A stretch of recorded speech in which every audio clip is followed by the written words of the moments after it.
মানে হ'ল মেটেকা। সঁচা অৰ্থত অসম চৰকাৰে এতিয়া বুজি উঠিছে যে অসমৰ থলগিৰি ৰাইজৰ ভৱিষ্যত সুৰক্ষিত নহয়। মিয়া মানে হ'ল মেটেকা। মেটেকা এজোপা যিদৰে আপুনি পুখুৰীত পেলাই দিব, 4 মাহৰ ভিতৰত গোটেই পুখুৰীটো মেটেকাই ভৰি পৰে। জোনাইত অতি সোনকালে, জোনাইত আমাৰ খিলঞ্জীয়া মানুহৰ ভূমি, ট্ৰাইবেল মানুহৰ কাৰণে প্ৰটেক্টেড বেল্ট এণ্ড ব্লক, খিলঞ্জীয়া মানুহৰ কাৰণে প্ৰটেক্টেড বেল্ট এণ্ড ব্লক। এই বেল্ট এণ্ড ব্লকত যদি সন্দেহজনক বাংলাদেশী মিয়া মুছলমান যদি আছে, মই ভাবোঁ যে অতি সোনকালে এভেকশ্যন কৰি তেখেতসকলক ঘূৰাই পঠিয়াওক। য'ত আছে দৌৰ পৰা আহিছিলে ঘূৰাই পঠিয়াওক। আপুনি কি বাংলাদেশী খেদাৰ কাৰণে বেয়া পাইছে? বেয়া পাইছোঁ। কিয় অকল মিয়াক খেদিলেই নহ'ব, মুছলিমকেইটাক দুখিলেই নহ'ব, বেংগলী আছে, মাৰোৱাৰী আছে, নেপালী আছে, এইবোৰ কি অসমৰ অসমীয়া নেকি? মিয়াকেইটা মুছলিমকেইটা ইমান শত্ৰু হ'ল নে তহঁতৰ? বাংলাদেশী উচ্ছেদ হ'বই। বাৰ্তা এটাই, অসমীয়া মানুহ সাহসী হ'ব লাগিব, নহ'লে অসমীয়া মানুহ অসমতে এদিন আত্মসমৰ্পণ কৰিব লাগিব। ছাৰ, উজনি অসমত 15 আগষ্টৰ পূৰ্বে যিসকল মিয়া আছে, সেই মিয়াসকলক ত্যাগ কৰিবলৈ দল সংগঠনে আহ্বান জনাইছে, কি ক'ব? মই যোৱা দুদিনমান আগতেও কৈছোঁ, আহ্বান আমি সকলোৱে জনাম, অনুৰোধো কৰিম, আন্দোলনো কৰিম, খালি আইন কোনেও হাতত তুলি ল'ব নালাগে। আইন তোলাৰ কামটো চৰকাৰৰ। ছাৰ, ইপিনে আৰু গৌৰৱ গগৈ কৈছে যে মিয়াসকল বোলে ন অসমীয়া। তেওঁ ভাল কৰি ন অসমীয়াসকলক তেওঁৰ ঘৰত ৰাখি থৈ দিয়ক। আমাৰ ঘৰততো জেগা নাই, অসমীয়াৰ কাৰণে আমাৰ জেগা নাই, ন অসমীয়াৰ কাৰণে আৰু ক'ত জেগা আছে? মাটি বাৰী নাই, জেগা নাই, ঘৰ নাই, অসমীয়াখিনিকে জেগা দিব পৰা নাই, ন অসমীয়াখিনিকতো দিব নোৱাৰো। গতিকে ন অসমীয়াখিনিক গৌৰৱ গগৈ, ৰাহুল গান্ধী ঘৰত ৰাখি দিয়ক। মিয়া বাংলাদেশী যিদৰে আগ্ৰাসন হৈছে, ইয়াক নিৰ্মূল কৰিবৰ কাৰণে বৰ্তমানৰ মুখ্যমন্ত্ৰী ডক্টৰ হিমন্ত বিশ্ব শৰ্মাৰ যি ধৰণৰ নেতৃত্বত উচ্ছেদ অভিযান আগবঢ়াইছে, ইয়াক TMPK জোনাই জিলা সমিতিৰ তৰফৰ পৰা পূৰ্ণ সহযোগিতা আগবঢ়াইছোঁ। লগতে আমাৰ জোনাইতো দেখা পোৱা গৈছোঁ, বহুতো মিয়া বাংলাদেশীয়ে ইয়াত চৰকাৰী ভূমি বেদখল, অবৈধভাৱে বেদখল কৰি আছে। এইবোৰক আমি যোৱা 25 তাৰিখে জোৰ সমদল কৰি সকিয়নি দিছিলোঁ। আমি 15 দিনৰ সময় দিছিলোঁ, কিন্তু 15 দিনৰ আজি 3 দিন উকলি গৈছে। কিন্তু বাকী যি দিন আছে 13 দিনৰ ভিতৰত সিহঁতক ইয়াৰ পৰাই সকিয়নি দিছোঁ, সিহঁতে অতি সোনকালে নিজৰ ঠাইসমূহ এৰি এই চৰকাৰী আমাৰ যিটো tribal belt and block area, ইয়াক সিহঁতে এৰি গুচি যাব লাগিব। অন্যথা চৰকাৰকো কৈছোঁ, অতি সোনকালে সিহঁতক উচ্ছেদ কৰক, অন্যথা আমি TMPK তৰফৰ পৰা আমি ৰাইজক লগত লৈ আমি নিজে উচ্ছেদ কৰিবলৈ বাধ্য হ'ম। ভৱিষ্যত এইসকলৰ বহুত চিন্তিত হৈ পৰিছে, কি হ'ব? বহুতে নাজানে, বনভূমি বুলি ক'লে ফৰেষ্ট ৰাইট এক্ট এটা আছে। এই ফৰেষ্ট ৰাইট এক্টৰ অধীনত বনভূমিত আমাৰ খিলঞ্জীয়া মানুহ আমি প্ৰটেক্টেড ক্লাছ হয়, আমি নিৰাপদ। সেইকাৰণে মই আজি আহ্বান জনাইছোঁ যে বনভূমি, যিখিনি বনভূমিৰ কথা কৈছে ইয়াত আমাৰ ধেমাজি জিলাত, আৰু যিখিনি বনভূমিৰ আমাৰ যিখিনি প্ৰটেক্টেড ক্লাছ মানুহ আছে, অসমৰ খিলঞ্জীয়া মানুহ, অসমীয়া মানুহৰ কাৰণে আমাৰ আইনগতভাৱে আমাৰ প্ৰটেকশ্যন আছে। ক'তো একো এভেকশ্যন নহয়, খিলঞ্জীয়া মানুহৰ ক'তো এভেকশ্যন নহয়। আৰু মই খালি এইটোৱে ক'ব বিচাৰিছোঁ, খালি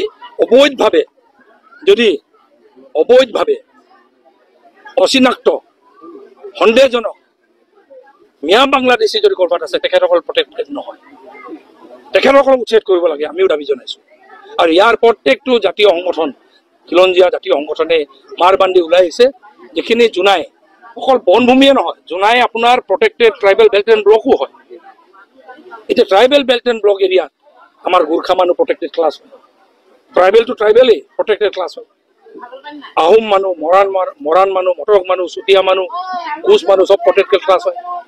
তেনেহ'লে ইয়াত কিন্তু সন্দেহজনক বাংলাদেশী মিয়া মানুহটো প্ৰটেক্টেড ক্লাছ নহয়, তো জোনাই পিটপিটাই কেনেকৈ মাটি দখল কৰিব পাৰিছে? চ' এইকাৰণে আগত কংগ্ৰেছ চৰকাৰবোৰে এখেতসকলক নিৰাপত্তা দি আছিলে। এতিয়া মই আহ্বান জনাইছোঁ ডক্টৰ হিমন্ত বিশ্ব শৰ্মা ডাঙৰীয়াক, আমাৰ মুখ্যমন্ত্ৰী ডাঙৰীয়াক আহ্বান জনাইছোঁ, আপুনি যেনেকৈ বলিষ্ঠভাৱে অসমৰ বনভূমি উদ্ধাৰ কৰাত লাগিছে, ট্ৰাইবেল বেল্ট এণ্ড ব্লক এৰিয়াৰ মাটি উদ্ধাৰ কৰাত লাগিছে, কাজিৰঙা যেনেকৈ আপুনি উদ্ধাৰ কৰিলে, বটদ্ৰৱা থান যেনেকৈ আপুনি উদ্ধাৰ কৰিলে, বৰপেটা সত্ৰ যেনেকৈ উদ্ধাৰ কৰিলে, আপুনি চৰ চাপৰি যেনেকৈ উদ্ধাৰ কৰিছে গভৰ্ণমেণ্ট লেণ্ড, PGR আপুনি যেনেকৈ উদ্ধাৰ কৰিছে সন্দেহজনক বাংলাদেশী নাগৰিকৰ পৰা, মই ভাবোঁ অতি সোনকালে জোনাইত আমাৰ খিলঞ্জীয়া মানুহৰ ভূমি, ট্ৰাইবেল মানুহৰ কাৰণে প্ৰটেক্টেড বেল্ট এণ্ড ব্লক, খিলঞ্জীয়া মানুহৰ কাৰণে প্ৰটেক্টেড বেল্ট এণ্ড ব্লক। এই বেল্ট এণ্ড ব্লকত যদি সন্দেহজনক বাংলাদেশী মিয়া মুছলমান যদি আছে, মই ভাবোঁ যে অতি সোনকালে এভেকশ্যন কৰি তেখেতসকলক ঘূৰাই পঠিয়াওক। য'ত আছে দৌৰ পৰা আহিছিলে ঘূৰাই পঠিয়াওক। শিডিউল 6 শিডিউলত আছে ট্ৰাইবেল বেল্ট এণ্ড ব্লক 47 চনৰ পৰাই আছে। গতিকে মই ভাবোঁ যে ইয়াত কোনো বিতৰ্কৰ কোনো স্কোপ নাই। কিন্তু যেনেকুৱা তিৰাপত ট্ৰাইবেল বেল্ট এণ্ড ব্লক আছে, ট্ৰাইবেল সংঘৰ লগত কথা পাতি আমি মৰাণ, মটক, আহোম তেওঁলোকে যাতে পট্টা পায় আমি তাৰ ব্যৱস্থা কৰি দিছোঁ। তেনেকৈ বালিপাৰা, ধেমাজি বহুত কেইটা ট্ৰাইবেল বেল্ট এণ্ড ব্লকত বাকী খিলঞ্জীয়া জনগোষ্ঠীসমূহে যাতে মাটিৰ পট্টা পায় আমি তাৰ ব্যৱস্থা কৰি দিছোঁ। আৰু ট্ৰাইবেল সংঘয়ো তাত আমাক বিৰোধিতা কৰা নাই। গতিকে অসমত যি হ'ব আলাপ আলোচনা, কথা বতৰা আৰু সংবাদৰ মাজেৰে হ'ব। বন্দুকটো লাগে, বন্দুক নহ'লে আপুনি চাউথ চালমাৰা মানকাছাৰত কেনেকৈ থাকিব, বাঘবৰত কেনেকৈ থাকিব? আপোনালোকে তাতে গ'লে গম পাব। 20-25 হাজাৰ মানুহ ঘেৰি আছে, মাজত 100জন মানুহে এখন সত্ৰ লৈ পেলাই বহি আছে। তো তেওঁকতো কিবা এটাতো লাগিব ন। আৰু আমিতো এনেই নিদিওঁ, বিচাৰ বিবেচনা কৰিহে দিম। গতিকে বন্দুকো লাগিব, মাটিও লাগিব, অধিকাৰো লাগিব, খালি আইনৰ মাজত লাগিব। আইনৰ গণ্ডি পাৰ হৈ আমাক একো নালাগে। মুছলমান নামটো লৈছোঁ নেকি মোৰ ভাষণত? গোটেইকেইটা ভাষণ শুনক। মইতো উল্টাই দেশী জলহা ভাল কৰিহে ক'লোঁ যে তেওঁলোকক মাটিৰ অধিকাৰ দিব লাগে বুলি। দেশীৰ কথা ক'লোঁ, জলহাৰ কথা ক'লোঁ, গৰিয়াৰ কথা ক'লোঁ। মইতো এইমাত্ৰই ক'লোঁ দেখোন। গৰিয়াসকল উচ্ছেদ হোৱা নাই। নাই, মোকতো কোনেও জনোৱা নাই। জনালে হৈ যাব, কিন্তু মোকতো কোনেও কোৱা নাই। মিয়াসকলৰ জনবসতি মানে জনবিস্ফোৰণটো আচলতে 1 নম্বৰ কথা। আজি চাব 1977 চনত ইয়াত এঘৰো নাছিলে আমি জনাত, মানে ভোটাৰ লিষ্টৰ মতে। কিন্তু এতিয়া আপুনি চাওক, আমাৰ মিচিং আছে 56 ঘৰ আৰু আপোনাৰ মিয়া ঘৰ ওলালে 380 চেঞ্চাছত, লাষ্ট চেঞ্চাছত দেখুৱাইছিলে। কিন্তু 380 ৰেজিষ্টাৰহে 380, উইদাউট ৰেজিষ্টাৰ ঘৰ বহুত অসংখ্য। সেইটো কাৰণে ক'ব বিচাৰিছোঁ মিয়াসকলকো ক'ব বিচাৰিছোঁ যে জনবসতিৰ প্ৰতি লক্ষ্য ৰাখি অসমত যিহেতু আছে, অসমৰ কথা চিন্তা কৰি, নিজৰ কথা চিন্তা কৰি আজি আপোনালোকে নিজৰ কথা চিন্তা কৰাহেঁতেন আজি সেইটো এই পৰ্যায়টো নাহিলেহেঁতেন। আৰু আমি মিচিং গাঁও হিচাপে, আমি ওচৰতে কাষৰীয়া অঞ্চল হিচাপে, গাঁও হিচাপে এটা কথা ক'ব বিচাৰিছোঁ, মিচিংসকলক কিয় টাৰ্গেট কৰি লৈছে মিয়াসকলে গম পোৱা নাই। বহু ধৰণৰ বক্তব্য আমি শুনিব পাইছোঁ যে মিচিঙৰ জ্বলাই দি মিচিংসকলৰ বেছি উৎপাত হৈছে, মিচিঙৰ কাৰণে আমাৰ উচ্ছেদ হৈছে, এনেধৰণৰ উগ্ৰ মানে কথা, মানে উত্তেজিত কথা ক'ব কৈছে। এই সম্পূৰ্ণ কথাবোৰ যাতে পাহৰি যাওক, কিয়নো এই গোটেই সিদ্ধান্ত চৰকাৰ যি সিদ্ধান্ত, চৰকাৰৰ এই সিদ্ধান্তক আমি নস্যাৎ কৰিব নোৱাৰোঁ। নাপালী নেপালৰ, বেংগলী খেলা বাংলাদেশী হয় নহয়, নাপালী নেপালৰ হয় নহয়।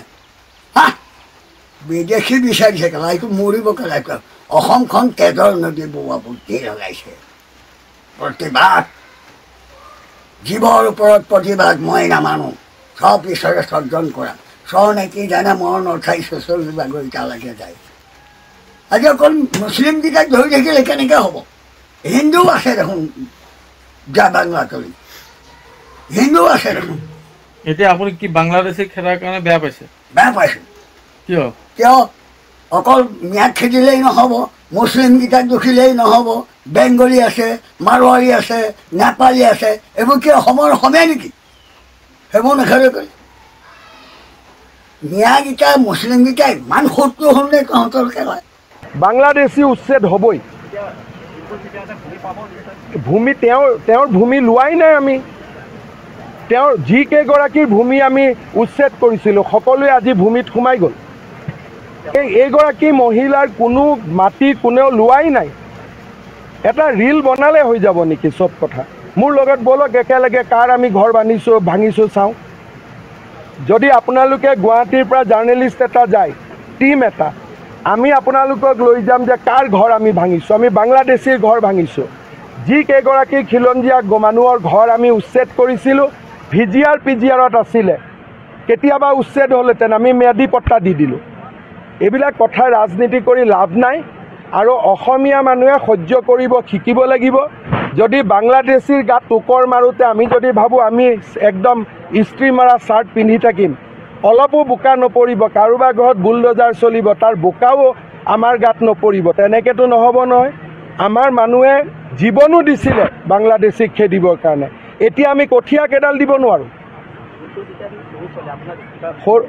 মই তাত কোনো বাৰ্তা নাই, বাৰ্তা এটাই, অসমীয়া মানুহ সাহসী হ'ব লাগিব, নহ'লে অসমীয়া মানুহ অসমতে এদিন আত্মসমৰ্পণ কৰিব লাগিব।